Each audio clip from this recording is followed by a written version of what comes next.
நம் புளோரிடாவில் இந்த துப்பாக்கி கலாச்சாரம் கடந்த வருடம் என்னை போல் என் சக மாணவர்கள் 17 பேர் உயிரி என்பது யாரும் மறக்க மாட்டோம். இதற்கு என்ன காரணம்? இதை தடுக்க என்ன வழி? நாம் எல்லோரும் இந்த வன்முறை குழந்தைகளுக்கு வராது என்று எண்ணி இருப்போம். அது தவறு. நாம் செல்லும் பள்ளியின் முதல் நாளில் துவங்குகிறது இந்த வன்முறை. தனக்கு வேண்டிய பொருள் தனக்கு கிடைக்காது என்றால் நம் மனம் சக மாணவர்களிடம் சண்டை போட்டு அறிந்து நினைத்தால் அங்கு இந்த வன்முறை பிறக்கிறது. நாம் பார்க்கும் தேவையில்லாத படங்கள், நாம் கேட்கும் தேவையில்லாத செய்திகள் மூலமாக இந்த வன்முறை வளர்கிறது.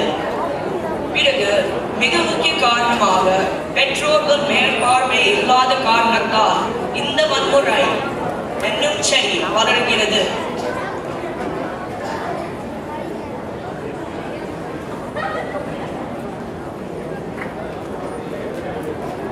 எந்த ஒரு குழந்தை பிறக்கும் போது அந்த குழந்தையின் மனதில் அறவே இல்லை வன்முறை. காலப்போக்கில் அந்த குழந்தை இறக்கும் சில முடிவுகள் தவறாக இருக்கும் போதும் பெற்றோர்கள் கடமை செய்ய தவறினால் அங்கே இந்த வன்முறை இன்னும் சரி வளர்கிறது. எந்த ஒரு பிரச்சனைக்கும் ஒரு தீர்வு நிச்சயம் உண்டு. அதே போல் இதற்கும் நாம் தீர்வு கொண்டு வர பார்ப்போம். மிக முக்கிய தீர்வான ஒன்று, எந்த ஒரு பிரச்சனைக்கும் கை அல்லது எந்த பொருள் போன்று ஆயுதம் எடுப்பதை தவிர்ப்போம். மாறாக பேசி பிரச்சனைகளை தீர்ப்போம். இந்த செயல்முறை நம்மில் இந்த தொடங்கட்டும். இனி வரும் காலங்களில் நாம் எல்லோரும் ஆயுதம் இல்லாமல் பயணம் செய்வோம். இன்றைய மாணவர்கள் நாளைய வழிகாட்டி.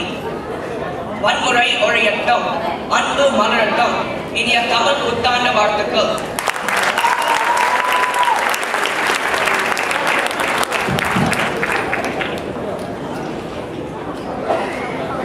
இளைஞர் வன்முறையை பற்றி மிக அருமையாக பேசினார். பிறப்பு ஒரு முறை, இறப்பு ஒரு முறை, இதற்கு இடையில் வன்முறை எனக்கு. மோனை கால்களில் முத்தமிழ் பொழிந்த பாரதியின் வரிகளை வீணை தானாகவே மீட்டுக் கொள்ளும்.